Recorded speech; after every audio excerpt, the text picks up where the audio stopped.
Okay, Sis Larissa. Yeah, okay na na. Okay. Hindi pa nakuha yung volume. Yes. Ha? Ayun. So yan, no? Telepono. Yan. Ayan.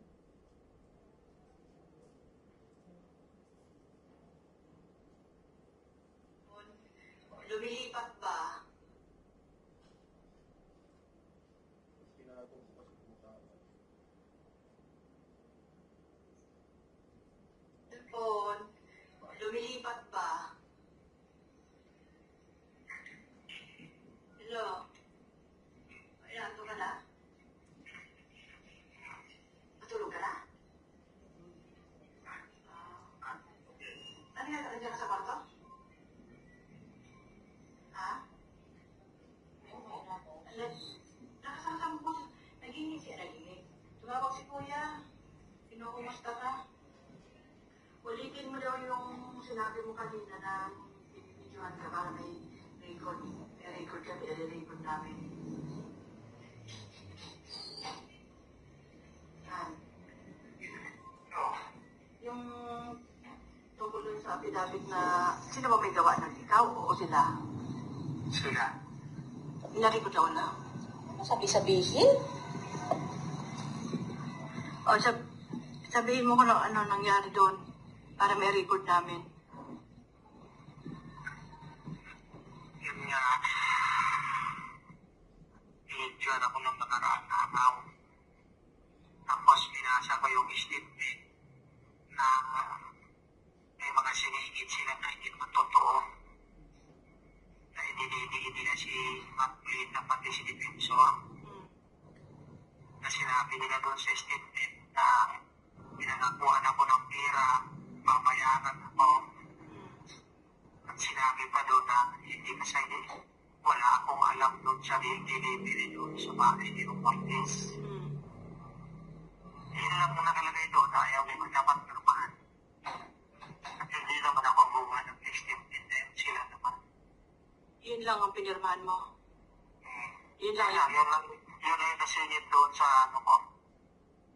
Saan ba yan? Sa pinakahuli? Hindi, nasa ano yun, parang Gitna? 9 sa 12 yung kita ko doon, tapos may upang 20 ko, ng pera. Ba't ang haba naman? Hindi sila buwa eh. Pero yung affidavit mo nung una, nandun pa yon. Wala, yung ibang Bago na yung Ay, ginawa. may ginawang panibagong affidavit para basahin mo. Nung pinangako naman sa'yo nung una, nung pinirmahan mo, hindi na ilalabas yun. Sabi nila, hindi lalabas. Bakit ka pa nila pinabasa? Anong sense nun? Hindi ko alam kung ano, idadalhin daw sa korte para mawala na yung kaso ko. Yun yung sabi eh. Nung ayaw mong basahin, anong ginagawa nila sa'yo? Pinipilit akong basahin ko eh. Kaya wala ko magawa. Anong kapalit? Anong kapalit ng pag hindi mo binasa? Para daw manahimik na kayo, wala na magbubulo dyan sa inyo. Wala naman ang gugulo sa amin, Kaya nga, Sa totoo lang, Han, wala nang gugulo sa amin. Sila lang ang gugulo sa amin. Sila ang gumagawa ng paraan para manggulo. Sila nananakot sa amin eh. kaya sabi ko sa'yo ng nakaraan, gusto ko nang gulong-gulo na yung utak ko eh. Hindi na ako makatulog. Mag-ano ka muna, bago ka matulog, meron ka muna marigang na tubig. Para ma-relax yung muscle mo. Anak. Pag sinabihan ka na palabasin ka dyan, mag-text ka sa akin ha. Ano mo agad sa akin, i-text mo agad sa akin. na kung ano, sakali pabantayan ko lang sila doon kung may hearing ng court, pabantayan ko na lang sila sa sini. Babantay talaga sila doon. May isa sa loob, may isa sa labas. Tatlo yan, tatlo daw. Kasi pag pinalabas ka, may contact na kami doon sa loob, doon ka na lang muna sa loob. Hindi ka na lalabas doon. Hindi ko alam po. Plano nila sa akin. He knows more about Philippine politics than half the people in Congress. Welcome, Secretary Mike Defensor. Thank you so much, Wilson Lee Flores, one of our respected media men and writers in the Philippines. At kaibigan na marami.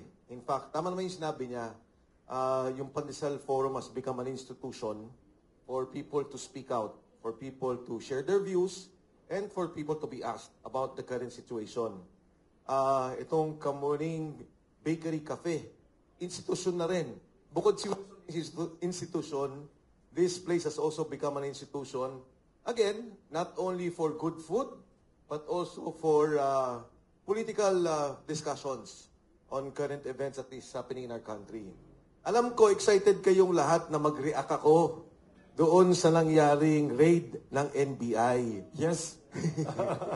Actually, si Mr. Flores, I was here last Wednesday. Tuesday ba? Friday. Friday. Yes. I was here Breakfast. Friday. Nag-brunch kami. Oo, kasi pala nagkaroon kami ng miscommunication. Yes. There was supposed to be a forum like this at hindi natuloy. So sabi niya, pumunta ka ng Wednesday. Sabi ko, sayang, Mr. Flores, meron pa naman akong ipapalabas. Sabi niya, please, wag mo naman ilabas. Ilabas mo na lang when we have this today, when we guest you as one of our speakers for the Pandesal Forum. Yun nung nangyari dito sa raid na nangyari sa amin, actually, I apologize but I cannot react. Kasi po ito yung advice, hindi ko naman to kaso eh. Ito yung advice nung abogado ng aking asawa. If it was just me, wala akong problema. I would have reacted. No? Less that I'd be sub judice kung meron ng court case. But basically, siguro ang message ko na lang dito sa nangyari, alam niyo ho, isa ako sa mga staunch oppositionist during the time of Ramos while I was part of the majority and became one of the members of the minority. Na kung saan, opposition po ako. Ako ang isa sa mga naging complainant ni Pangulong Erap Estrada. But all of that is in the realm of politics. Lahat po yun politika. Wala kang makikitang ginagamit ang mga ahensya ng gobyerno, itinututok sa isang tao, ginagamit ang mga kawani ng armadong serbisyo katulad ng NBI at police para manggabit ng tao. Kasama na dyan ang BIR, kasama na yung ibang ahensya ng gobyerno. Kasi politika ho yan. Ang masama ay kung ang isang tao gagamit ng armas, mag-uudyok na gumamit ng armas para patalsikin ang isang presidente o ang isang gobyerno. In fact, kahit na yung people power is not illegal. Calling for BBM's resignation is not illegal. Calling for people power, for all of us to be together, magsama-sama tayo, hindi po yan illegal. Nagkaroon na ng dalawang desisyon ang saligang batas tungkol dyan. Ang masama, pagka nga po sa isang demokratikong setup na nagsasalita ka lamang at nagbibigay ka ng iyong pananaw o opinyon sa nangyayari sa inyong lipunan. At marahil, nagsasalita ka ng hindi maganda sa ilang mga kawani ng gobyerno o liderato ng ating bansa at ginigipit yung mga taong yan. Kinakasuhan yung mga taong yan. Yan po ang hindi maganda. Katunayan, sinabi ko nga sa kanila, alam niyo nung panahon ni Erap, bagamat ang isa po sa pumirma ng impeachment, matapos ang impeachment, ako ang una niyang kausap. Ako ang nag-ayos para ilipat siya sa veterans. Ako din ang nag-ayos para magkaroon siya ng hospital arrest.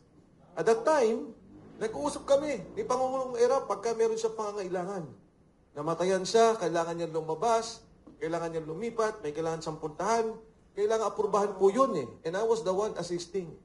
And during the last months of the term of President Gloria Macapagal Arroyo, ako po kasama ang ilang liderato sa simbahan ang nag-ayos nung kanyang absolute pardon.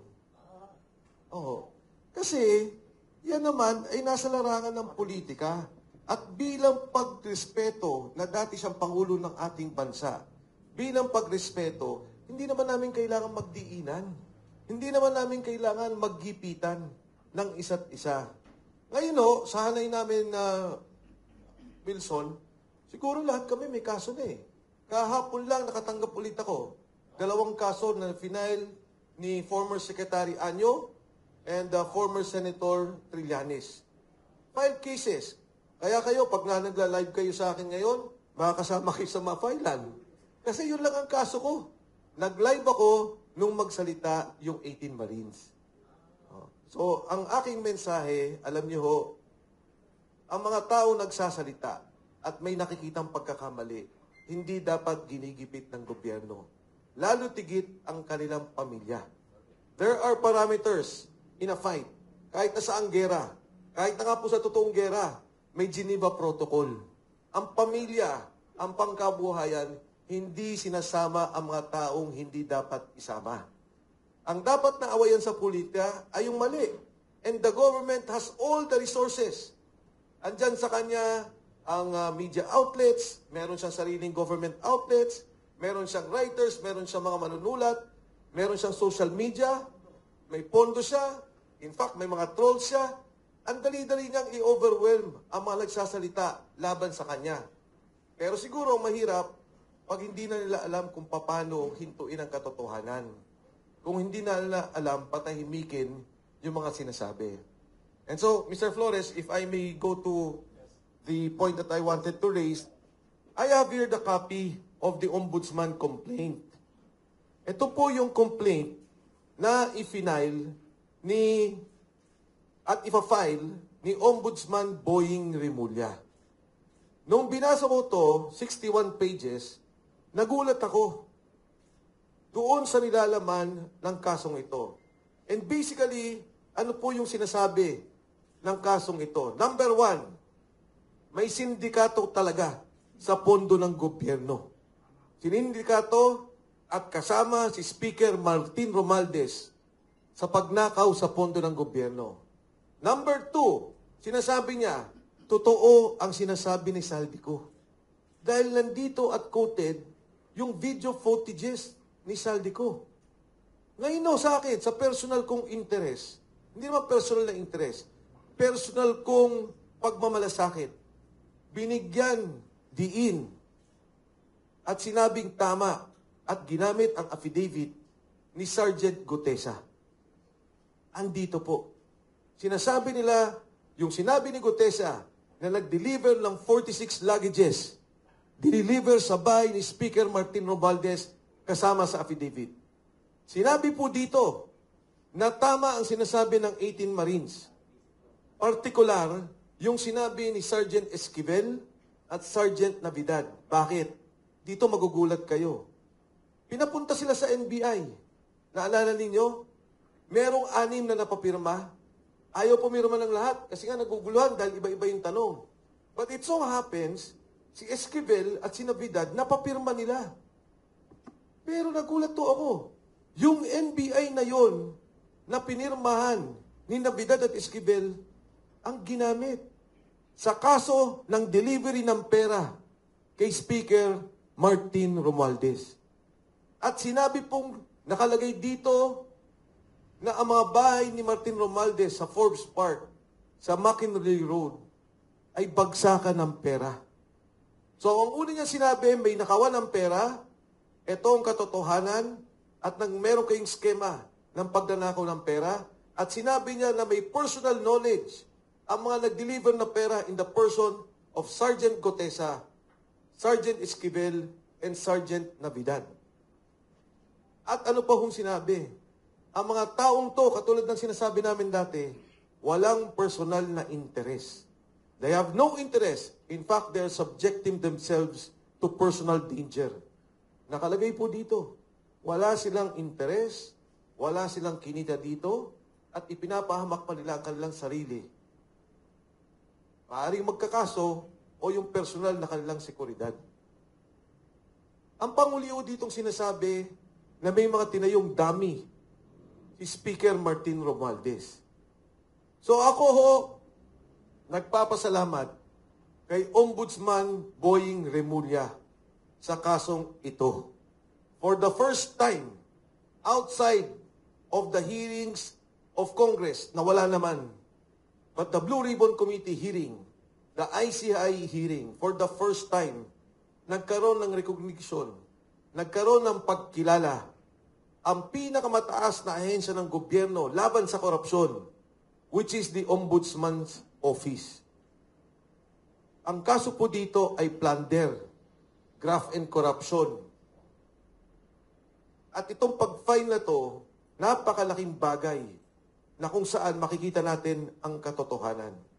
So, hindi ko ho mapakita mismo yung may pirma dahil baka mapahamak naman yung mga taong involved. Pero 61 pages po to at nasa page ko mismo. Yung particular na binabanggit tungkol dito sa kaso ng Ombudsman laban kay Speaker Martin Romualdez. Plunder, non-bailable, at makukulong at maiipit ang lahat ng bank accounts ni Speaker Martin Romualdez. Thank you po. Naka-file na yan? Dapat to, ipa-file to ngayon sa Wow. aking pagkakalam. Ngayong araw? Ngayong Wow. araw. Wow. Pero hintayin po natin. But this was a product of the special field report na ginawa po nila. At ang nakapirma po dito, ay hindi ko pala pwedeng sabihin at baka may baka po mapahamak yung mga tao. But this is officially certified by the Office of the Ombudsman of the Philippines.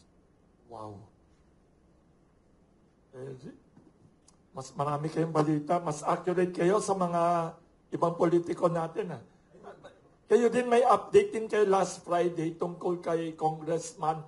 Nagulat ako, yung sinabi ninyo, a few days later, naging balita. Yung sinabi ninyo na hindi naman totoong nahuli sa Czech Republic.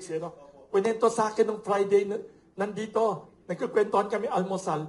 Tapos a few days later, naging balita all over the Philippines. Nagulat daw, ba't nauna kayong may alam kaysa sa mga opisyal natin sa gobyerno? Pumunta pa namasyal pa sa Europa. Nandito, alam na ninyo eh.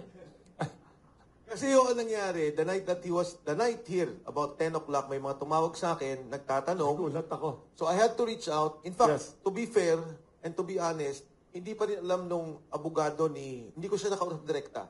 Through a conduit, hindi pa rin alam nung abogado ni Mr. Saldico. Wow. But the time I went here, Bilib ako, alam na ho natin. Kasi may Galing. nag-report na nandun at sinabi na nga ako na wala na. Wala na sa Czech Republic. Czech Republic. And Bakit pumunta pa sa Europe yung mga opisyal natin? Na alam na ng mga tao dito. Alam din nila siguro. Di ako naniniwala na kayo alam nyo, hindi nila alam. Or talagang mas magaling lang kayo sa information. Well, actually, Mr. Flores, ang iniisip ko nga,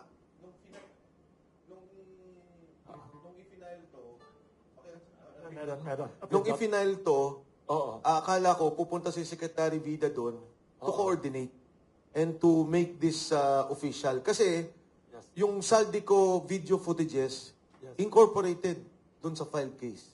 Wow. So, kayo naman, kilala niyo ba si Ombudsman na talagang seryoso siya sa tingin niyo to do this? Ang napansin ko ho, doon nung ipinost ko to nung una, Oo. may mga ilan na nagdududa. Yes. May mga ilan siyempre na nag-iisip, baka hindi to totoo.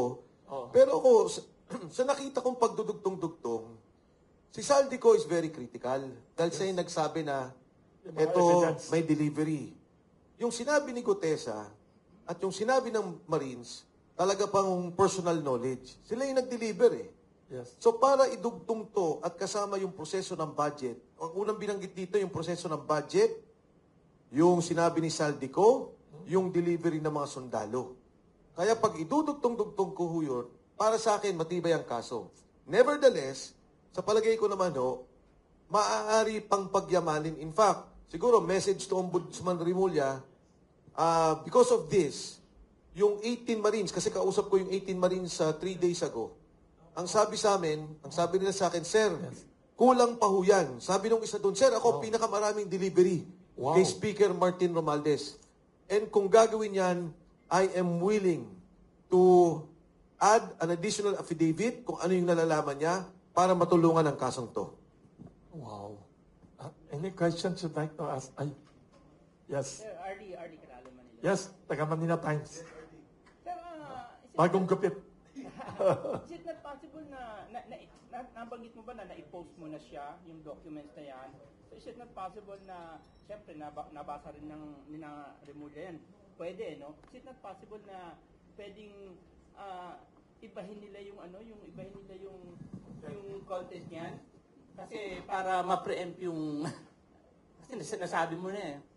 Hindi naman, kasi I think before na gawin nila to, o ma-release nila to, official na eh. Kasi itong nakalagay dito, certified true copy of the records of the Ombudsman. Ipapile nila yan sa Sandigan Bayan, tama ba? Yes, oo. Kaya nga, nung una ko itong makita, kinonfirm ko pa rin talaga eh. And nilireview ko talaga yung kaso, kasi hindi ako mapaniwala. Hindi ako talaga makapaniwala na gagawin. Pero ako natutuwa, at syempre, respeto na rin kay Ombudsman Boying Remulla at sa Office of the Ombudsman, na kahit papano, tinututukan yung trabaho. So tama ba, Kong, aminable yung si Remulla, yung ombudsman, na yung tama yung ebidensya na through yung mga 18 Marines? Yes, and kung pwede kong ikot yung mismong sinabi niya dito,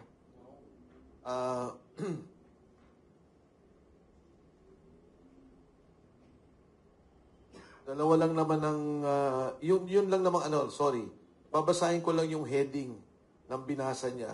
At paulit-ulit ko itong tinitingnan, nire-review. Kumbaga, vindicated ka, no? Hindi naman I mean, ako. for Yeah. helping Yes. the, ano, Yes, oo. the 18 Marines. Sorry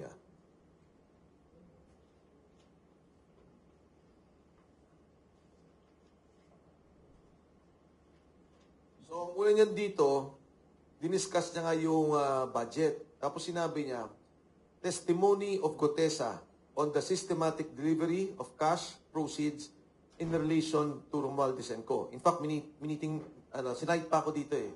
Sabi niya, Gotesa was presented before the committee through former Congressman Mike Defensor, introduced him and submitted his sworn statement. So sinabi niya, yung pagdala sa residences sa Horizon, yung diniliver doon na inakyat muna kay Saldico, tapos diniliver doon sa bahay ni Martin Romualdez.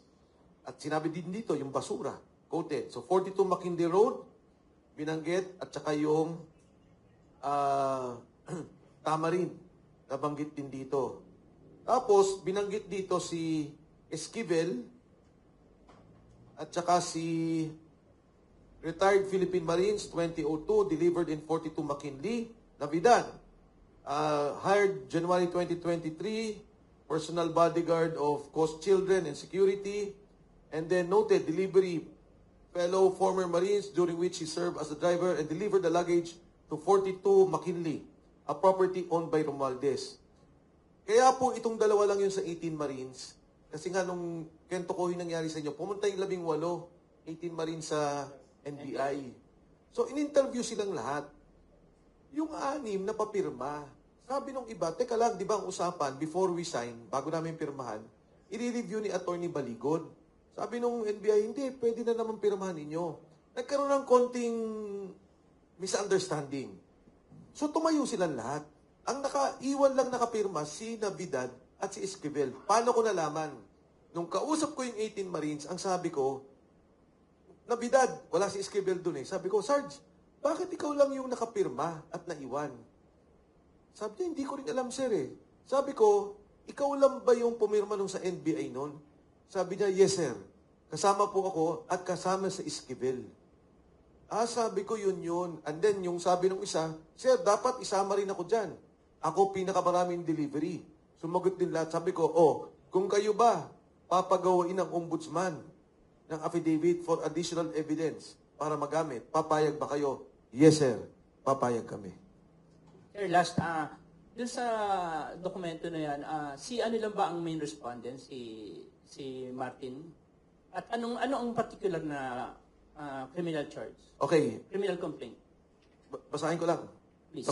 The undersigned Special Panel of Investigators, Office of the Ombudsman, as the nominal complainant hereby files this complaint before the preliminary investigation, Administrative Adjudication and Monitoring Office, Office of the Ombudsman, against Ferdinand Martin Romualdez and Elizalde Saldico.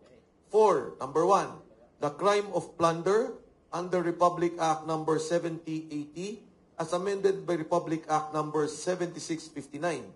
Number 2, the crime of direct bribery under Article 210 of the Revised Penal Code as amended.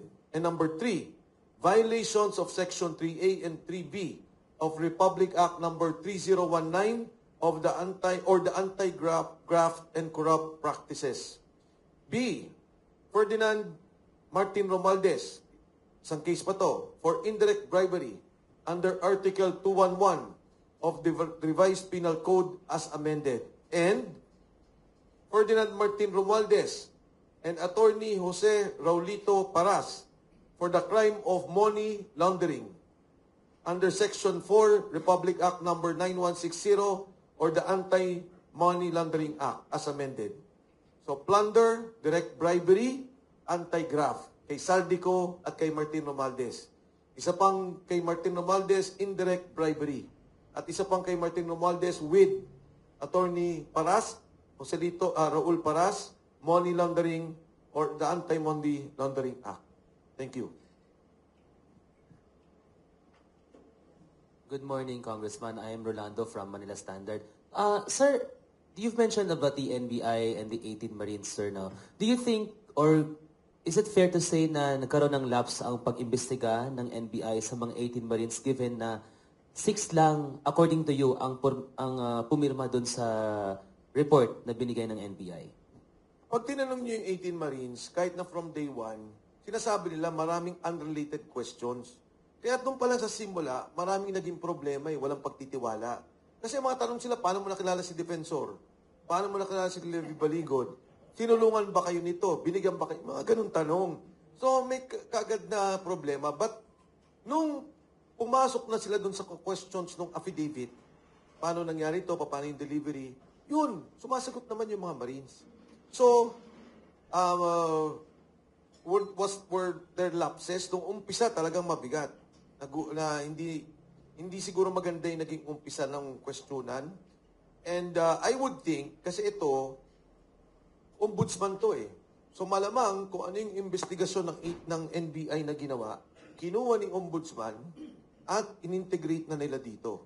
So that is why, again, binabanggit ko kay Ombudsman Remulla na unang-una, pagpupugay sa kanya at sa kanyang opisina at yung 18 Marines ay willing tumulong pa para lalo pang mapalakas yung kaso. Because they can really put on record in detail. For the first time, ngayon lang naging official lahat ng sinabi ng 18 Marines on the basis of this Ombudsman report and case to be filed by Ombudsman Boying Remulla. I was there po, sir, nung nagpa-press ko ng Pasig, dun sa 11 naman yun na, kasi di ba 18 Marines, 17 nagpakita, so 11 na yun. Maybe know kung nasaan sila at this time, and were their families, are they hiding somewhere, or would you prefer not to disclose that particular information at this time? Siguro safe naman to say they're hiding. They're hiding. Hindi sila, dinalaw ko lang sila para ipakita to. Dinalaw ko sila para sabihin sa kanila na eto, yung mga sinasabi nyo, kahit papano, nagkakaroon ng resulta.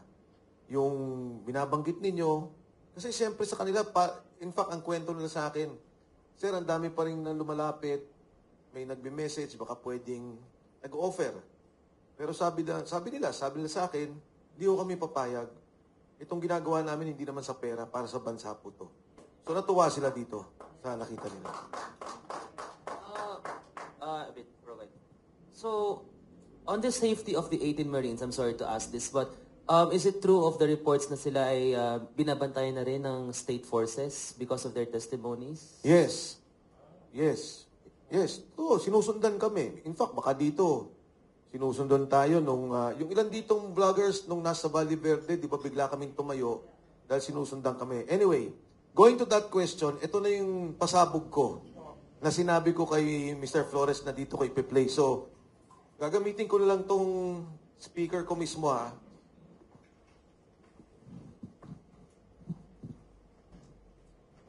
Ready tayo kay Secretary Mike Defensor.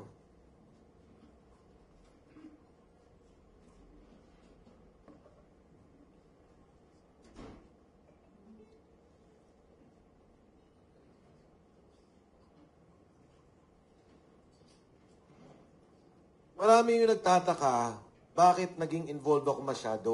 Yes. Pinaliwanag ko, it all started with Sergeant Cotesa.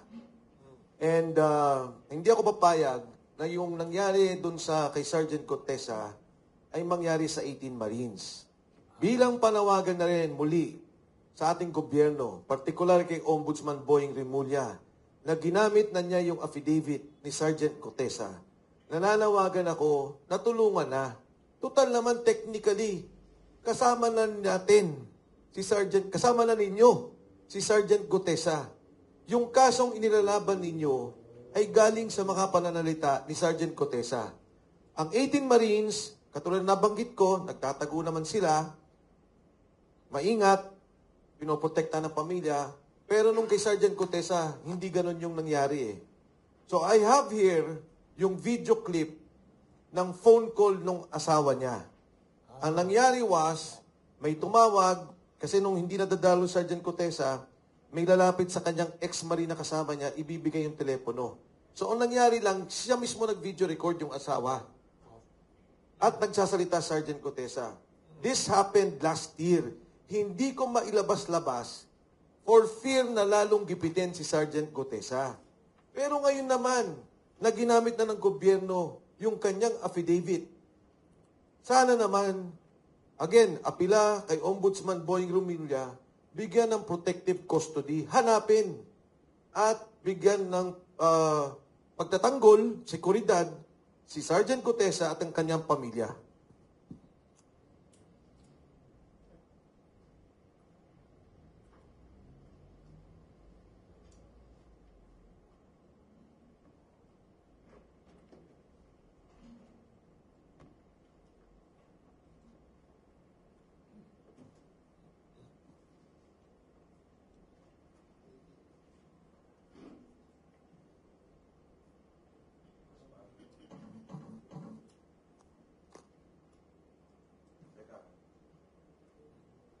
Okay, Sis Larissa. Okay na Okay. Hindi pa nakuha yung volume. Yes. Ha? Ayun.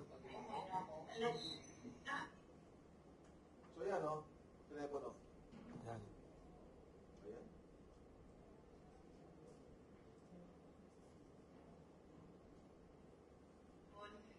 Lumilipat ba?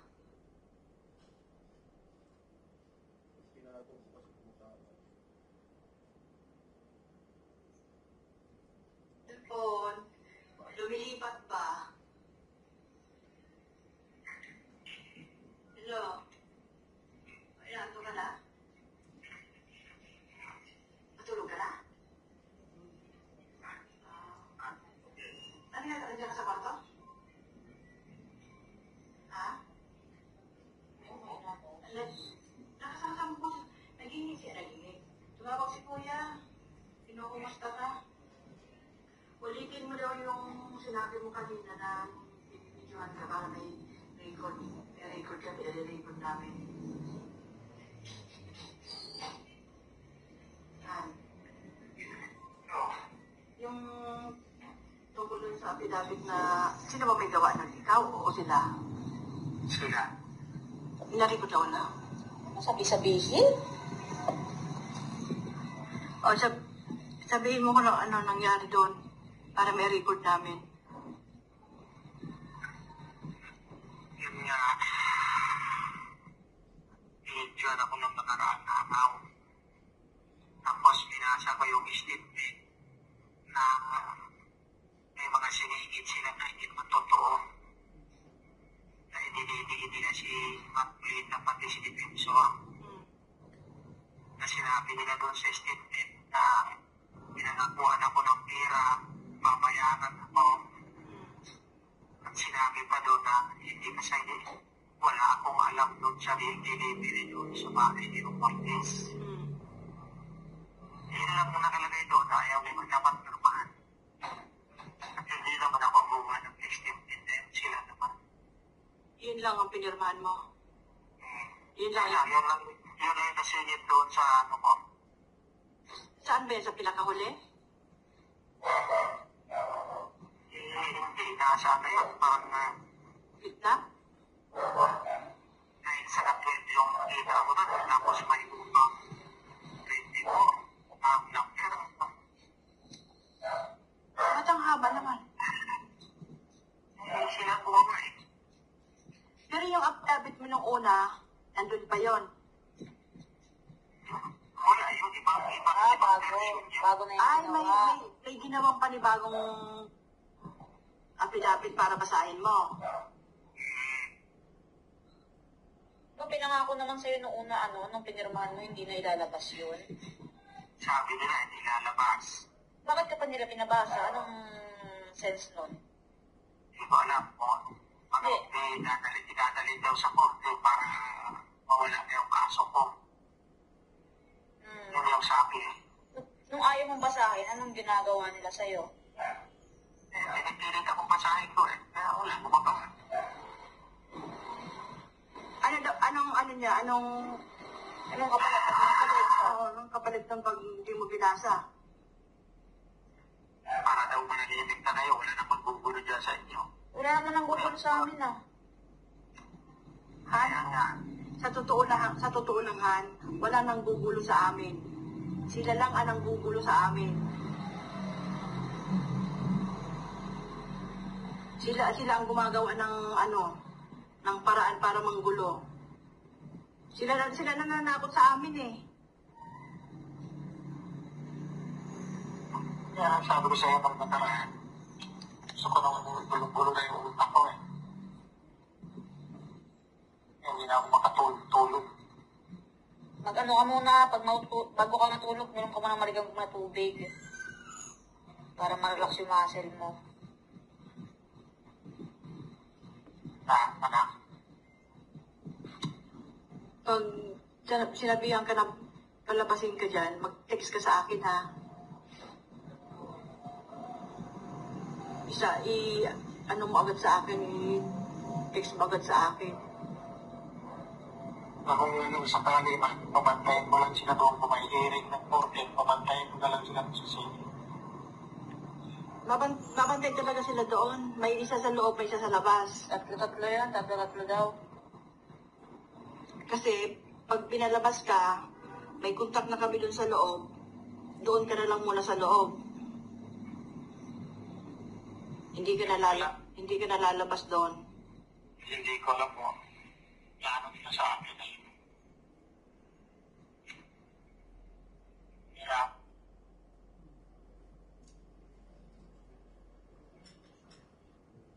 Telpon. So, Secretary Pacheco, it was recorded last year pa po.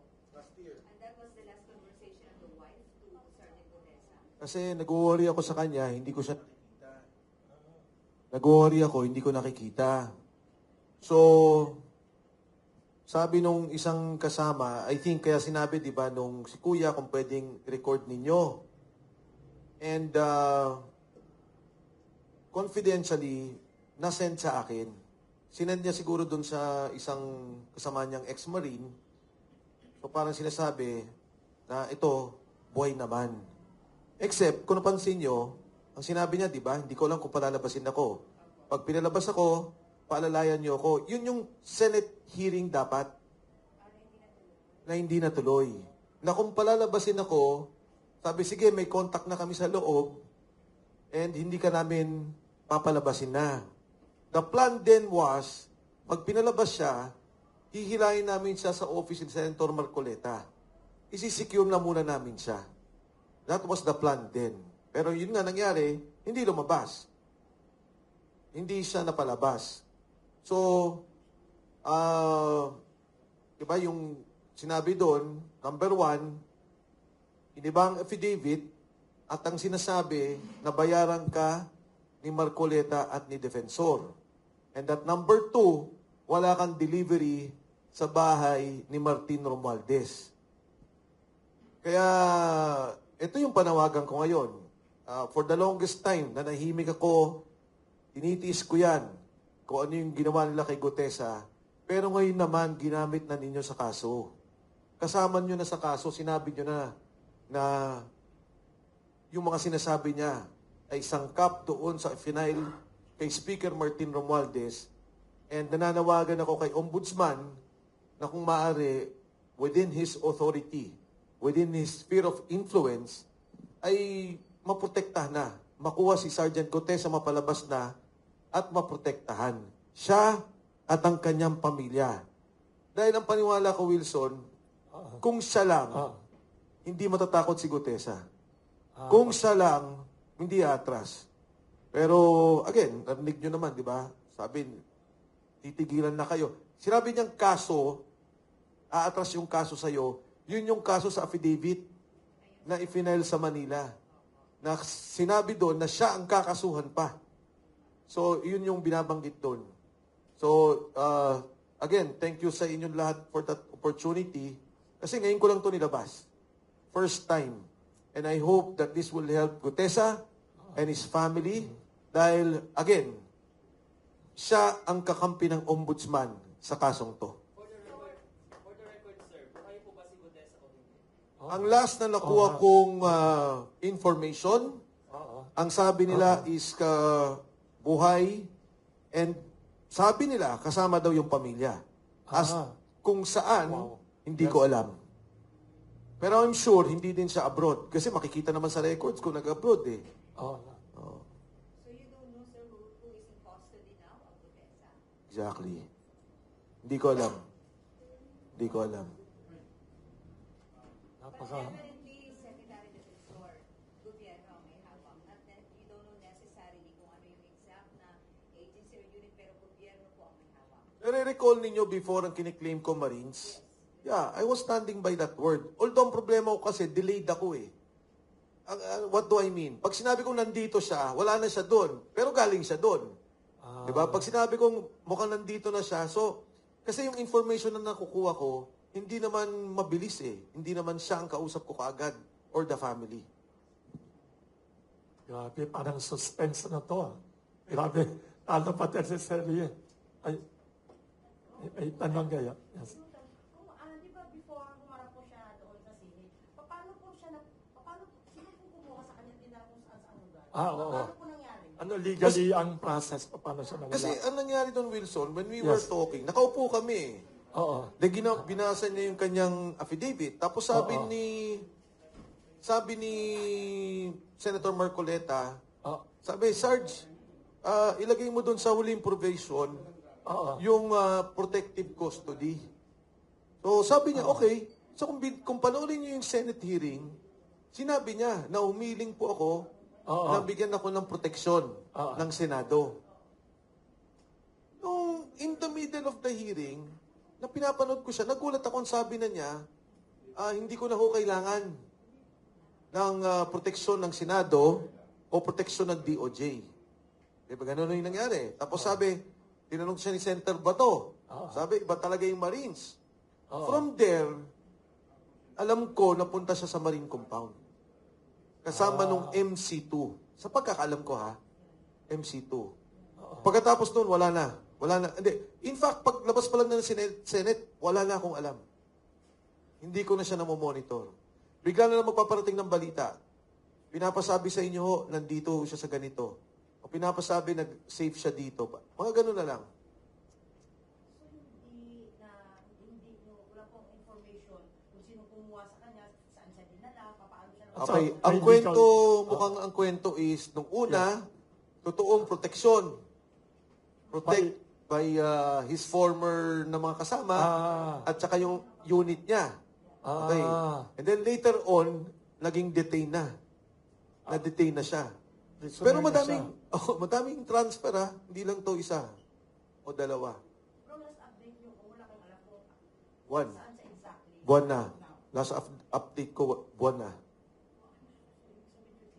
Wala ka namang communication sa pamilya. Wala.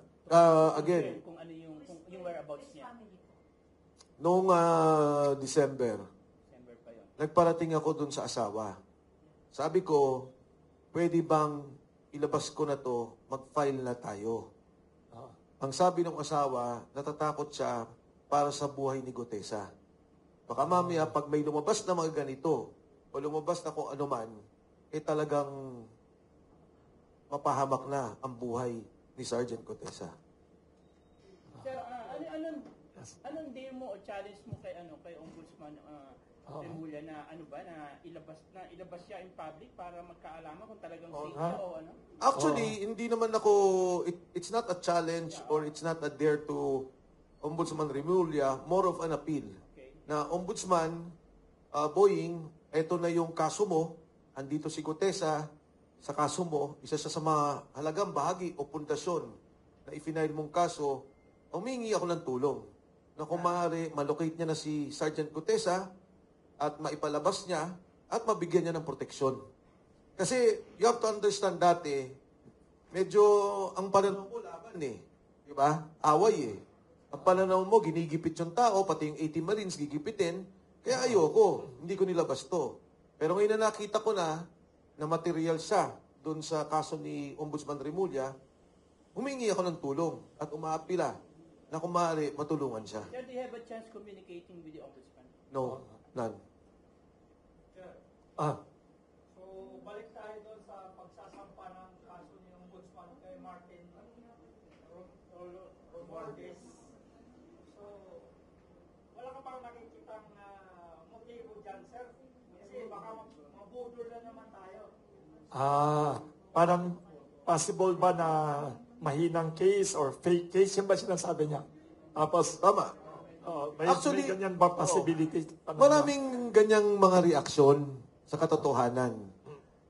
Kaya nga ang sinasabi ko nga, kung kinakailangan pa ng pagtulong mula sa 18 Marines, tutulong pa sila para lalong mapalakas ang kaso. Pero alam nyo, itong kasong to kasi, pag i-final to, plunder, kulong kagad eh. Habang nag-hearing ng kaso. Walang bail yan, ano? Walang bail. Plunder. Kaya, naintindihan ko naman, yung pangamba ng iba, na baka budol-budol, baka skripto, pero mabigat to eh.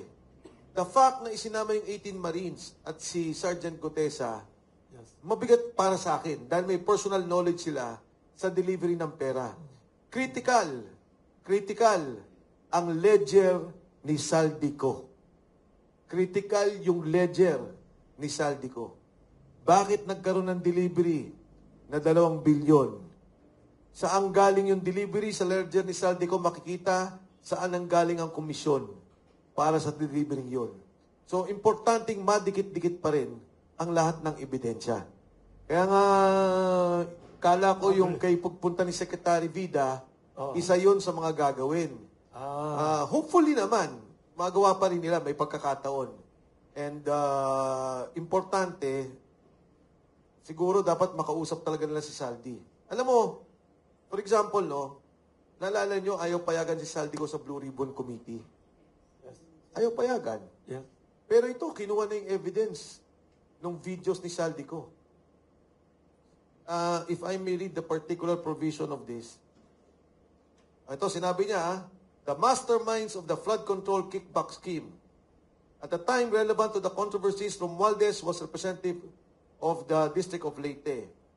Tapos, sinasabi niya dito, notably, Romualdez himself, the Speaker of the House, possesses vast powers, which are but not limited to the following.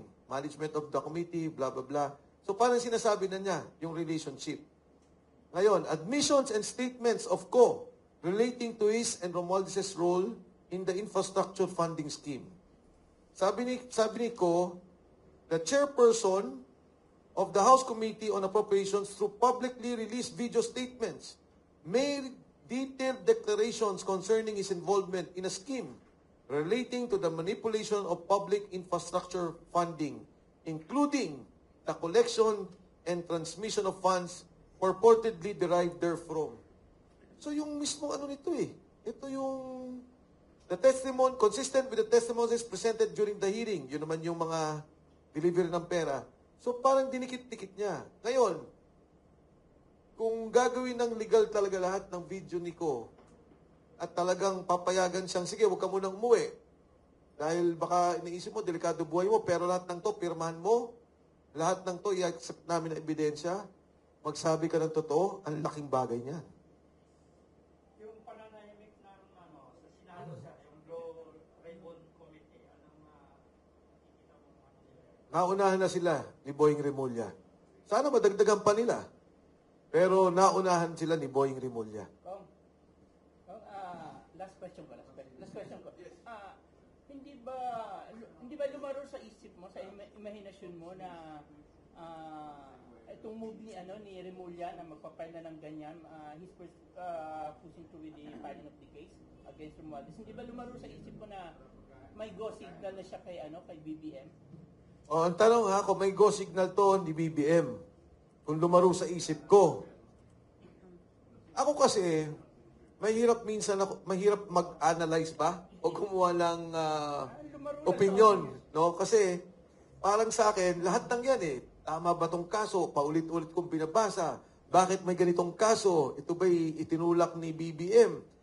Ang para sa akin lang, lahat ng yan lumaro sa isip ko lahat. Ang importante lang sa akin is number one, nailagay sa ebidensya ang video statements ni Ko, nailagay ang statement ni Gutesa, which is official anyway sa Senado, nailagay yung affidavit ng 18 Marines, na official din naman, submitted sa Ombudsman. Kasi at that time, binabaliwala Hindi pinapansin, pinapatay yung storya. Ngayon, mismong yung Ombudsman na ang naglagay. Kung saan to hahantong, hindi ko alam. Kung saan to tutuloy, hindi ko alam. Paano ko ba sasabihin yung, alam mo si Toby Chanco, Congressman Toby Chanco, magkausap kami. Sabi ko, Toby, sabi niya, kamusta ka na, Mike?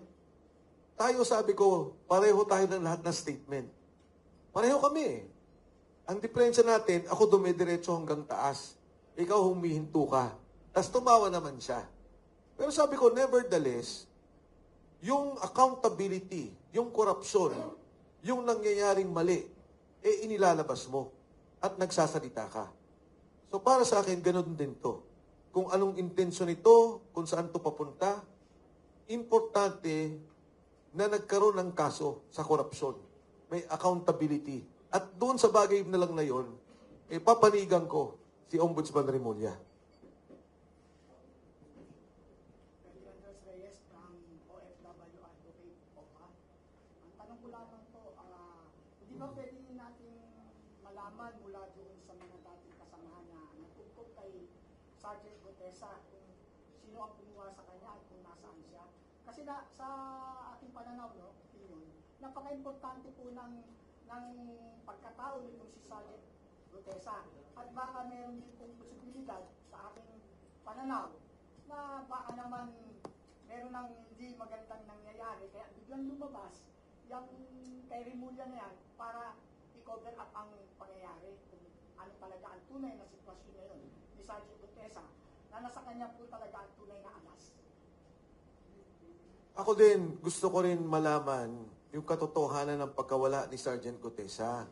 Kasi ang hirap naman, itong taong to, walang politika, walang kinalaman, nagsalita. Ang kwento kasi dyan, Wilson, si Sergeant Gutesa, Yes. very close sa isang kasamahan ko sa UP. So lumapit Sergeant Gutesa, sabi niya, at that time, chairman si Marcoleta. Sabi niya, Sir, ito yung nangyayari dyan. Nagulat ako Nagulat ako kasi nga, 46 maleta at 50 million, that's about 2.3 billion, isang delivery. Wow. So nagkikwentuhan kami, dinala ko sa a week after ata, or a week and a half, kay Senator Marcoleta. Sabi ko, kayo na mag-usap. Yes. So sila nag-usap. Ang usapan pa nga namin ni Sergeant Gutesa, sinabi ko kay Senator Marcoleta, yung grupo niya, ibubuo niya para makapagsalita sila. Magbigay sila ng kung anong nalalaman nila. Kasi sabi nga nila, Sir, nagulat kami, ito palang mga perang to, galing dyan sa flood control. Yung isang sundalo, sabi niya, nabaha yung pamilya. So, may mga ganun tong sentimiento. So, nung nawala siya, ano sa akin yun? Mabigat sa akin yun. Kasi parang, sabi niya pala, sorry, ito yung kwentuhan namin. Umalis na si Sir Marcoleta. Nagko-coffee kami. Sabi niya, Sir, anong tingin mo mangyayari sa akin? Sabi ko, Nakasanggaw. well, titirahin ka, gigibain ka. Ay, sabi niya, Sir, wala naman sila magigiba sa akin. Sabi ko, may pamilya ka ba sa labas? Sabi niya, wala, Sir. Sabi niya, mga anak mo, Sir, malalaki na naman, pero hindi pa tapos. Pero ano na, parang magtatapos na ata yung dalawa. Tapos sabi niya, ano pa, Sir, anong tingin mo? Sabi ko, sisikat ka. Kaya, katulad kasing sikat ka ni Senator Marcoleta. Tapos tumawa siya. Sabi niya, ayoko naman ng ganyan, Sir. Basta yung sa bayan lang. So, alam mo, iniisip ko yun, all of a sudden, para bang pinapaligiran yung pamilya niya, kahit lalabas later on yun kasi yung reports na yun, dumarating sa akin. At kung mailabas yung pamilya at yung asawa magsasalita tungkol dyan. Kaya yung 18 Marines, nung bago lumabas, hindi ako involved again sa affidavit na ginawa nila, pero bago lumabas, kahit papano, inayos namin. Inasikaso namin. Pinagtektahan nyo. Alam nyo, eto Wilson sabi ng 18 Marines, pinupuntahan sila sa bahay. Nung 18? Hindi miss kasi ang ginawa nila, magagaling na yung dahil sa nangyari, nakatago na. Pero let's say, pupuntahan yung bahay ng tatay. Pupuntahan yung bahay ng...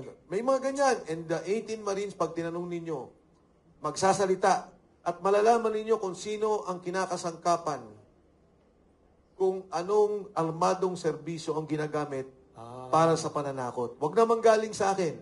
Sa kanila lang manggaling. Thank you. Wow. Sir, Yes. Sir, excuse me. Moving past Gutesa and 18 Marines, Malacanang has confirmed that fugitive ex-Congressman Saldico is currently seeking asylum in France. What is your advice to Mr. Go? Will you advise to let him stay there for the meantime, or will you advise him to come home and, in a way, help form the charges that would implicate those instruments? How good was that? Nag-usap kami ni Saldico, month and a half ago. Kailan ba yung impeachment? Nung nag-file kami. Noong mga panahon na yon, bago mag-file, nag-usap kami ni Saldico. And to be honest, takot siya. Sabi niya, Idol, pasensya ka na. Takot ako para sa aking pamilya, para sa aking buhay. Exact statement ni Saldico. At a proper time, this will all come out kung mga sinasabi niya. Ang akin lang, kung ano man ang desisyon ni Saldico, kung magkakaroon siya ng asylum sa Spain, kung mag-asylum siya sa France, kung ano man ang Portugal, kung ano man ang desisyon niya, nasa sa kanya yon. Importante siyempre, at hindi ko naman mapapanghimasukan, yung desisyon niya para sa kanyang pamilya. Pero ang hiling ko naman kay Saldico, kahit papano, gumawa na ng mga opisyal, apostilled affidavit. Kasi, kasi alam nyo nung nag-file ng certiorari sa Supreme Court, nag-file si Saldico ng isang document sa Supreme Court ng certiorari na nakuha niya at nag-oath siya sa Supreme Court ng Sweden. So he did that and officially filed in the Supreme Court of the Republic of the Philippines. So meaning to say, Saldico can very well submit an official document. Kahit nawala siya. Kahit nawala siya. Kung takot siya para sa kanyang Evidence pamilya, niya. yes, he can submit because he already did that. Nasa Supreme Court yan, may precedents na rin yan, at meron naman talagang agreements tayo, convention on that, na pwede kang gumawa ng opisyal na dokumento, affidavit, nang hindi mo kailangan umuwi dito sa Pilipinas. Kung ang Zoom kasi, kung papayagan siya. Although dito, as part of evidence, digital pa rin to. Zoom tong ginamit niya from digital media, from his Facebook account. Amazing. Yes, may tanong. Sir, may timeline na po ba tayo kung That is- ipapile yung Kailan daw, The ombudsman. Kung may aware lang kayo, sir. aware ba kayo ng timeline? Actually, Nang last time po kasi na nagpa-press con po si Ombudsman Remulla, sabi niya, May daw. So possible baka mas mapaaga pa. So may idea po ba kayo? yes, narinig ko yung press con niya na May. And ako naman, nakamonitor lang. I do not want to, up to the ombudsman kung anong gagawin nila, no? Kung papalakasin pa nila to, kung paano yung mga iba pang kaso. Pero yan, May din. And then, of course, on May 4, opening na ng Congress and May 4, Senate. yes. Diba? So, Wilson, inintay din natin Yes. yung Blue Ribbon Committee. Yes. Diba? If the Blue Ribbon Committee will accept the 18 Marines and will accept the Zoom testimony of Saldico, and if the Blue Ribbon Committee will also call on the different units of the government, the armed services, to make sure that Cotesa will be brought, hindi pa safe kasi kailangan muna natin siyang ma-locate and to provide him protection. At kung sakali man, pati yung 18 Marines, diba, hindi na namin kailangan magtago-tago. Bigyan ng proteksyon ng gobyerno, alalayan ng gobyerno, para naman makatulong palalo dito sa kaso ng ombudsman na nais nilang i-file kay Speaker Martin and kay Saldico. Galing. Hindi kaya yung, sa aking opinion, yung nangyari na yan, na biglang lakas ng loob ni Remulla na gumawa ng mismo na siya mismo ang ngayon, gamit ang affidavit ni Sergeant Cotesa. Hindi kaya ito isang manipulado ng sacrificial lamb na hanggang kay speaker lang ang investigasyon at hindi na talaga lumantad ang tunay na mastermind. Manipulado. Connivance na ganito na lang gawin natin. Imbestigahan natin yan. Sacrificial lang natin ang kapag-anak ko. Para hanggang dyan lang. Huwag na kumabot sa pinaka-mastermind. Na ang gusto ng taong bayan ay yung talagang mastermind na gumawa ng pangungurakot na nagpahirap sa ating bansa ang nailabas. Sino ba ang tingin mong mastermind? Alam na lang lahat yan kung tutusin Alam na lang lahat. September 13. September 13. Yun lang. September 13. Password. Okay. Galing, ha? Controversial, ha? Dapat ako sana magsasalita ng mastermind. Gusto ko manggaling sa'yo. Ginawa mong code, eh. Mas magaling ka sa akin. Tama. Akusado sila masyado sila. Totoo. Hindi wala silang batas na nire-respeto. Bend the law sila. So kahapon, ako ganyan. 2 kaso dumating sa akin. 2 kaso. Oh. Last week, mayroon pa. Yung isang dumating sa akin na summons Wow. is yung kay former Senator Trillanes and then yung kay former Secretary Anyo. Wow. Isa pa yan, si Trillian. Baka mamaya, Wilson, madamay itong pandesal mo. Oh, yeah. Non-partisan kami, ha? Always. Nakakatawa kasi gusto namin talaga ang katotohanan. Saka people like Secretary Mike Defensor, maganda yung ginagawa niyo, linalabas yung mga tanong na tinatanong ng buong bayan. O buong bansa, yun ang tinatanong. Kaya hanga din mga tao sa ginagawa ninyo para kayong Blue Ribbon Committee. Para kayong ano. Ay, may tanong dito. Yes? Secretary Professor, kung yun naman, pwedeng tanungin ka namin dun sa update ng probe ng NBI dun sa Yes? Again, ako nga kasi, if I Oo na. be the one, okay ako eh. But the lawyer of my wife, ayaw nilang mag-comment. And ang sabi nila, they already issued a statement on that. But sir, you've mentioned po sa isang interview that night, I think that was Friday night sa Correct. Pilan. Sir, can you please explain why do you think this has been politicized on your end, given the fact that what the NBI claims are alleged crimes of human trafficking and meron daw po sila nakita mga droga sa loob ng establishment. Well, can you please explain why this has been politicized? Again, tama ka, nung Friday, nagpa-interview ako. Ako, ha?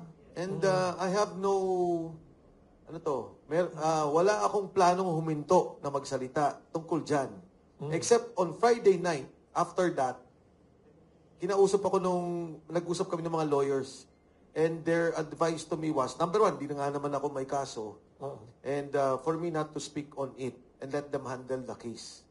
So, kung gusto niyo ho mag-refer dun sa interview ko on last Friday, you're very welcome to look into that. At meron din ho ang statement, official statement na nilabas yung wife ko in that particular case. Pero as of now, na papasok na ho sila sa inquest, they requested me not to speak on the matter. Parang na sinabi ng NBI, sir, na may plano din daw investigahan ang Cliff Point Square. Maybe no, kung ikaw po, may share ka po ba doon sa Cliff Point? And if to an extent, kasi... Factual. Cliff Point, maraming investors. Kami ang isa sa investors. Andyan din yung office ko. Again, ang problema, nasa name ng asawa ko eh. Hindi na naman ako yung... Alam mong ginawa ng asawa ko, lahat ng mga ari-arihan, pati yung kotse, pati lahat, nilagay niya sa pangalan niya. Iniisip niya siguro, Wilson, pag nag-away kami, nag-ano kami, nasa kanya lahat ng naligurado. Oo. Pati bank account eh. Diba? Oo. So, Kaya mabait kayo. Mabait kayo ang asawa. ngayon nga, nung nangyari yung NBI, di ba nakita yung sasakyan? Di ba? And then, it was again sa kanya, sa pangalan niya. Ayun.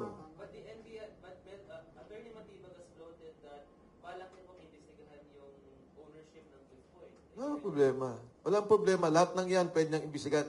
Sabi ko nga, lahat nasa pangalan ng asawa ko. Magaling eh. Magaling misis. Magaling eh. So, wala akong magawa doon sa... Well, makikita naman nila. Maraming investors doon. Without commenting doon sa NBI case per se, nakikita mo pa rin ba na talagang ikaw ang target nito for you to shut up? Diba? Kaya nga yung opening statement ko is about mga political relationships eh. Diba? And the dynamics of politics. I have been in cabinet for 9 years. Ilang kudita kami? 6? Ay, oo nga. Tama? Yung Naming kudeta. Nandun pala kayo, no? Ilang kudita kami? 6? So, si Trillanes nung nagkudeta, nasa cabinet Yes. kayo? Yes. Wow. Si Trillanes and sila James Layo, mga Magdalo, kung mga 3 beses nadalaw ko sa kulungan. Talaga? Oo. Si Erap, halos linggo-linggo. Dinadalaw ko sa kulungan. Kasi kuminsan may requirement si Erap, kuminsan naman Kaya may pala mga- nag-arrange sa ospital. Yes. Ako naka-interview sa kanya sa Philippine Star. 3 yes. oras. Okay. 1 page. Oh, you know. So, nung una pa lang na yun, kasi Galing dapat yun. gusto siyang ikulong sa Laguna. If you recall. Tapos, sabi, hindi naman. Tapos, sikli din naman si Presidente Estrada noon. Ako yung nandun. So ang sinabi niyo kanina, dapat sa politika, wag personal na pamilya sinasama. Parang personal, na. Kasi ano yun, di ba, Wilson? Tradition ng Pilipinas, walang personalan. Umiikot eh. Oo, di ba? ang At that mundo. time, Yes. si Boying was at that time Assistant Secretary or USEC Ni GMA. ni Erap. Ni Erap. Oo. Tama. So, nung kami yung nasa cabinet, wala naman kaming targetan na Yes. asan na yung mga negosyo nila Boying, ano ba tong ganito nila Boying. Nung nagpalit, nagsama na kami sa Kongreso. Yes. And then magkaibigan naman kami. Ngayon, siya naman yung nakapoder, Yes, di ba? yes, And marami ho akong kaibigan sa kabinete to be factual about it. Yes. Pero never kaming ganyan na mag-iipitan. Kasi alam namin there will come a time, not because of convenience. Yes. Not because of convenience, but because kung politika ang pinagawain nyo, kung polisiya ang pinagawain nyo, kung problema ang pinagawain nyo, Hindi personalan. hindi personal. Diyan kayo mag-away. May movie line na ganyan Trabaho lang, hindi personal. Yan. May isang movie. Oo. Depensa lang. Di ba pwede, kasi kung ako naniniwala na ang negosyo ninyo ay legal. Walang corruption or walang kung ano man. At nananahimik na negosyante ang misis nyo. Hindi ba pwedeng pag ito nag-justify na wala namang anomalya, hindi naman involvement sa corruption or what, na katulad ng ginagawang pagiging conflict ng ating pamahalaan ngayon, hindi ba pwede ito sila ikasuhan din? Dahil ito ay kinakalagkad ang respetahin yung negosyo sa isang pagbibintang katulad ng human trafficking, parang imposible. Yung droga, parang imposible. Eh kayo nga po, galit na galit sa droga. Bakit magkaroon ng droga dun sa mismong family business nyo? Pwede naman siguro natin bilang isa din kayong magaling na politisyan at may nalalaman sa batas at palaban para sa katotohanan. Pwede naman siguro nating kasama rin kami na lalaban para idemanda sila ng gano'n na nga, ng paninira doon sa inyong negosyo. Darating ko tayo sa sitwasyon na yun, pero again, hindi po sa akin yun. Yung po yung mga galing sa aming pamilya. Ang aming particular na negosyo lang doon ay yung building. You know, ang investment natin. Landlord kayo. Yes, landlord. And yun, may 7-Eleven doon, Yes. may restaurant, may isang bar, so iba-iba ho yun. So, tingnan ho natin. No, Walang again, kinalaman kayo. Walang kinalaman eh. Ano man yung mga sinasabi nila. basta ho kami yung building. Yun ang, kumbaga, Otherwise, kung wala kang kinalaman, Yes. you have to cooperate. Para lalong, yes. diba, dapat matuwa kayo na kayo yung landlord. We will be cooperating with the government Yes. para, tama ba? Yes. So, you know yung sabi ko nga, di pala ako pwede magsalita. Sorry. Di ba? Muntik na ako magpasalita. Baka ngayon. Pero hindi, i-refer ninyo yung interview ko nung Friday. Kasi after that interview, nung gabi, nag-usap nung lawyers eh. Because nung Friday, birthday nung anak ko. So, andun ako Kung hindi pwede, hindi ka magsalita kasi ang involved family members mo. because of the legal case. Okay. Baka Not because I'm, Baka pagalitan kayo ni Mrs. Tim. no, alam nyo, lawyer's advice. Sa katotohanan, kung ako lang, hindi ako takot na magsalita sa bagay niyan at hindi nila ako pwedeng pigilan. Kung hindi yung sinabi lang, nagkataon Yes. hindi ko kaso. Kung kaso ko to, walang problema. So maganda sinabi niyo kanina na sana sa politika ng Pilipinas, politika lang, policies lang, hindi sana personalan ang away. Very, very well said yan. Kwento ko sa iyo. Yes, pakikwento. Yes. Nung nakakulong si Erap, Yes. kinausap niya ako. Sabi niya, Mr. Secretary, sabi ko, yes, Mr. President. Yes. Sabi niya, baka pwede namang ayusin na. Lilipat na ako ng Tanay. Sabi ko, sir. Tanay. Tanay. Oo. Sabi ko, sir, ang layo ng Tanay. Probinsya. Sabi ko, at least dito accessible kayo. Sabi niya, hindi. Saan ba yan? Nung nagkukwento kayo? Sa veterans. Veterans. Nakakulong siya sa veterans. Yes. Sabi niya, hindi, sabi niya, ayoko na dito kasi, alam mo, daming lumalapit, kung minsan problema, hirap na nga ako, nakakulong ako. Yes. Pati yung problema pa ng iba, pinaparating pa sa akin. So sabi ko, Mr. President, Para lumayo siya. parang namang may security na rin kayo at hindi kayo kalayuan. Oo. Bakit hindi tayo lumipat sa Polk Street? Sa San Juan? Sa house arrest. Sa bahay niya. good idea. Oo. Sabi sa akin ni Erap, naku, hindi pwede. Magiging wife arrest siya. Sabi, may schedule ako ng dalo, maiiwan lang ako sa isa. Hindi pwedeng pumasok yung isa. Okay. Isip ko na agad yan. Yes. So, ang ginawa ko, inayos namin yun Ay, grabe. for his comfort, lahat. Yes, for freedom niya. Yes. Nilipat namin siya sa Tanay. Okay. Ano reaction ni President Arroyo? Natawa siya. Bakit siya open-minded? Bakit si President Gloria Arroyo open-minded na gawin sa ganyan? Because gawin I ganyan? think naintindihan na rin naintindihan naman ni GMA from the start Na politika lang yan. may kaso ka lang. na, huwag ka naman pahirapan. Hindi personal. To. Yes, and to give you defer to you, give you the proper respect as a former president. Nung sinabi niya yan kay GMA, hindi siya tumanggi. Umuo agad. Yes. Wow. Okay. Wow. Nung Interesting. Interesting. nung nandun na ngayon sa Tanay, dinala ko si Erap. Masaya. May museum. Narinig ko. May museum. Wow. This was for the absolute pardon. Ha? Nag-aaway pa rin yung dalawa. Alam mo yung dalawa naman nag-aaway, pero hindi naman talaga mainis. Sinong dalawa? Si Presidente GMA at si ERAP. May away pa sila, no. May mga konti. Magagalit si GMA, magtatampo si ERAP, kaya no. Pagpunta ko dun sa museum, nakita ko. Sabi niya, tingnan mo to. Sabi niya, museum ko to. Pag namatay ako, makikita pa rin ang tao to. Parang ano siya. Andun si FPJ, may mga picture sila, lahat. Magandang museum niya dun sa Tanay. Wow. Nakakita ko ngayon, sa taas, litrato ng mga former presidents. Lahat? Lahat. Lahat. Ako lahat. Oo. So sabi ko, Mr. President, baka pwede, schedule ko na lang si GMA, kayo ng dalawa mag-usap. Wow. Sabi niya, sige, sabi niya, Sa Tanay? sa Tanay, sabi niya, bigyan mo ako ng mga 2 weeks.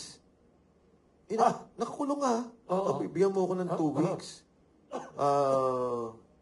Para naman maayos ko. Sabi ko, sir, bakit kailangan mo pang 2 weeks? Nandito ka lang naman. Oo. Sabi niya, hindi. Isasabit ko yung picture ni GMA dyan. Kasi yung former president, wala si GMA. Siya nang wala. Tinanong ko, sir, bakit wala yung picture ni GMA dyan? Hindi naman siya legitimate president. Sabi niya. Pero that was the dynamics between ERAP and GMA. Nung nakakulong naman si GMA, sino unang nagsalita na bigyan ng comfort at wag pahirapan si GMA? Former President ERAP Estrada. Sino ang mga unang dumalaw kay GMA? Former President ERAP Estrada. So yan yung dynamics ng politika. Hindi ko alam yan, ha? Yes. Pumunta siya doon. Wow. And he signed a letter saying, wag pahirapan si GMA and give to her the proper respect as former president. Ang galing. Sina. Wow. So parang, yung kinikwento niya ngayon, parang yun nangyayari sa Amerika. Yun away ni Trump sa ni Biden, napaka-personal. Nakita mo sa White House, yung mga nakadikit tungkol kay Biden, it's so total talaga, nakakatawa. Kaya dapat, ang leksyon na sinabi ni Secretary Mike Defensor ngayon, na sana maging civilized tayo sa politika sa Pilipinas. Na ang politika talaga, away politika, hindi personal. Ang galing. Ano yung movie na sikat, may sinabing ganyan? Na trabaho lang to, hindi personal. May ganyan sa pelikula. Siya ba yung nagsabi? Siya ba nagsabi doon na... ganyan ba yun? Wow. Wow. Pinatay niya yung tao sa binali niya sa ulo. Ah. Sabi niya, walang personalan, trabaho lang. Pinatay niya, grabe naman. Wala nang personalan, trabaho lang. Yan ang ano nun, essence. Grabe. Sinong inspirasyon niyo, isang huling tanong, Secretary Defensor, sinong inspirasyon niyo sa politika? Ba't kayo energetic, maraming energy for politics? Sinong mga leaders na inspirasyon niyo? In the past or buhay pa or Yung doon sa mga kasaysayan natin, yung mga bayani, ako, hindi pa sikat yung pelikulang Artikulo 1 ni General Antonio Luna. Gustong-gusto ko na siya. si General Luna? Si General Antonio Luna. Bata pa lang, gustong-gusto ko na si General Antonio Luna. Ang isang classic sa akin, na kwento sa kasaysayan natin, yung kay Jose Abad Santos. Yes. Kasi Chief Justice. Chief Justice. Nung lumibad na sila Quezon, naiwan si Chief Justice, siya yung naging head of state. Yes. Tapos sabi ng mga Hapon, bumaliktad ka na, sumama ka sa amin. Mag-collaborate. Oo, mag-collaborate. Hindi siya pumayag. Yes. So, kinausap niya yung anak niya. Sabi niya sa anak niya, maging matibay ka, Huwag umiyak. makatatag ka, huwag kang umiyak. Tapos binaril siya. Oo nga. In the presence of his son. Of course, in the modern times, Yes. Joker Arroyo will always be Ah. an idol. My Yes. tita, no? Yung Yes. aking tiya, si Senator Senator Miriam Defensor Santiago will always be an idol. Yes. In current history, yung the likes of the leadership of Magsaysay, of yes. Duterte, ito talaga yung mga pangmasa and then the stable leadership, stable for the economy, stable for yung privatization and Yes. to ease the business, andyan si Ramos and si GMA. Because I've served with Yes. GMA. And, Kamusta as a boss si GMA? Kamusta siya as presidente? alam mo si Presidente, unang upo namin, the Lord, first Lord, 2 Lord. weeks, umupo kami para pag-usapan ang medium-term development plan. Yes. Magmula umaga hanggang gabi, pinag-uusapan namin kung ano ang mapa. So I'll give you an example. Dahil ako noon Secretary of Housing, sabi niya, dapat ang housing parang Singapore. Ah, yes. Di ba? Yung housing ng Singapore, Lee Kuan public Yew didn't housing. have the money, walang economy. They said, let's fix housing so that we can pump prime the economy. So ang una niya naming ginawa was, alam niyo ba that time when GMA took over, Yes. ang signature na kailangan mo para makapagtayo ng subdivision, 120 signatures. 120 isang subdivision Isang housing. subdivision. Grabe. So we 120 lagay yun sa kagulo. So, Grabe. minimize namin to about initially 21 at naapaabot namin sa aking pagkakaalam mga 8. Wow. Kasi bakit mangyari, Wilson? Kunyari, Yes. magsicertify ka sa Philippine Coconut Authority na hindi sa coconut land. Yes. Pupunta ka sa SRA na hindi sa sugar land. Pupunta ka sa NIA Ah, na lahat hindi sa... yan? Lahat yan eh. Grabe. So, ang sabi ni ma'am, hindi, punta ka sa DA. Isa na lang. Isa lang. Ano ninyo, i-certify. So, ito yung mga proseso na nagpabagal. So, sa akin, yun lang. Can you say na she was one of the best presidents natin? Yes. Yes. Ayos. An economy. Si GMA, at that time, no, Yes. ang isang naging, siguro, talagang pumasok din siya sa isang panahon na may laban. Yes. And very, si ma'am pagka nagagalit siya kasi, pagka, sa trabaho not sa Yes. tao, Ah. na yun ang pinapakita, di naman nagagalit. Pero hindi, if you look at all, yung Yes. outburst niya, parating trabaho yun. Is she hardworking? Workaholic daw. Totoo ba? Totoo yan? Yung mga media na nandito, lalo tigit ng mga panahon ni Ramos hanggang kay GMA, sinasabi nila, mas grabe na si Ramos. Yes. Mas grabe pa si GMA. Narinig ko eh. Mas grabe Workaholic pa. daw. Workaholic. Non-stop. Wow. Thank you May very isa pa akong kwento, last Ah, yes, kwento. yes. Kwento mo. Yes. So nakita ni Ace Barbers sa Japan, ang Yes. schedule ng GMA, 15. 15. Schedules in Japan. Minuto talagang parang nanlalata Pati na gabi kami. daw. After dinner, may meeting pa May daw. meeting pa rin. Sa state visit. So makikita mo yung listahan, 15. Wow. Sabi ni Ace Barbers, 15. tanong mo naman kay GMA kung ano yung iniinom niyang gamot. Why is she... Ano daw? Ano secret? Why Bakit is siya? she so energetic? Tulog daw mga tao sa aeroplano.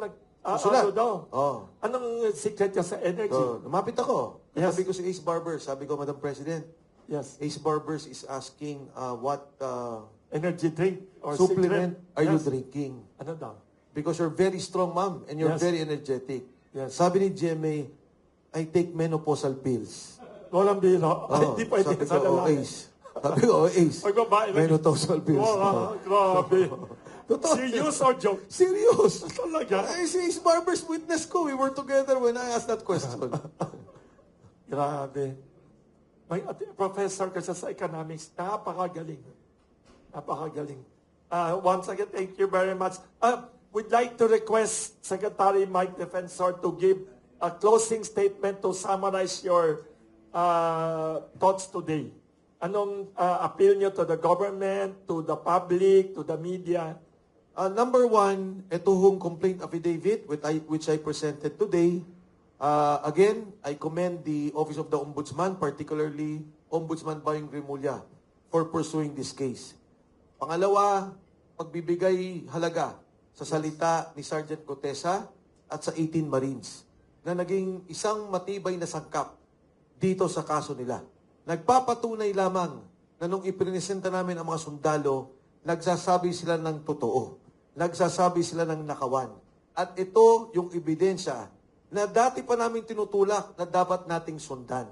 Pangalawa, yung pong kay Sergeant Gutesa. Hanggang sa ngayon, hindi ko alam kung nasaan siya, and I hope sa tulong po ninyo ay mapaabot kay Ombudsman Rimulya na kung maaari naman. Sagipin, kung kailangan sagipin si Sergeant Gutesa at bigyan ng proteksyon, hindi lamang siya at ang kanyang pamilya. At syempre, dagdag na rin po doon yung 18 Marines. Nagtatago pa rin po sila hanggang ngayon. kami po'y nagtutulungan pa rin hanggang ngayon. Huwag naman po sanang magpatuloy pa ito. Nagtatago sila under your group, yun 18. Under our group, tama ho, yun po is the correct term. Mga nagtutulungan-tulungan po kami. Aha. May nagbibigay ng bigas, may Safe nagbibigay ng, safe naman po, may nagbibigay ng pagkain, umaalalay po sa kanila. Hindi sila under arrest. Hindi po. Pero may mga, later on, pag Yes. lumabas po, siguro baka pwedeng i-guess mo din sila dito. Yes. Welcome, Oo, welcome. magsalita rin sila dito. Welcome dito. Magsasalita po yung 18 Marines. Yun lang naman po yung apila ko. In the Grabe, end, ang atin pong tutok lang naman is yung nangyaring korupsyon. Yes, Yung yes. nangyaring nakawan. Makulong yung mga nangurakot at maibalik naman yung pera ng bayan. Maraming salamat po at magandang umaga sa inyo lahat. Thank you very much. Very amazing si Secretary Mike Defensor. Very courageous, eloquent. Saka for somebody who looks very young, ang dami niyang kwento about politics and history in the Philippines. Dapat maulit ito, Secretary. Thank you once again for your courage. Even though Pandesal Forum is non-partisan, we are very angry also at flood control corruption. We, like the whole country, gusto natin malaman yung katotohanan. Saka parang multo itong flood control corruption scandal na sinisira ekonomiya ng buong bansa. Wala pang Iran war, nasira ng ekonomiya natin dahil dito. Kaya sa tingin ko, Secretary Defensor, kahit na si Pangulong Marcos o kahit sino sa gobyerno, gusto maubos na rin itong kasong ito. Kasi ekonomiya natin talaga, wala pang Iran war, na problema na dahil dito. Yes. Once again, thank you, Secretary Mike Defensor. May tradition kami dito, Secretary Defensor. It doesn't matter whether you're presidential candidate, movie star, or foreign ambassador, lahat may pandesal. Kaya mag-picture tayo para matuwa yung mga panadero namin. Lagay ko lang. Picture lang tayo with the pandesal. Maraming salamat kay matapang, magiting na former congressman, former secretary. Dapat sa susunod, Yes. hindi na supot, maleta na. Ay, maletang pandesal. Uy, maganda yan.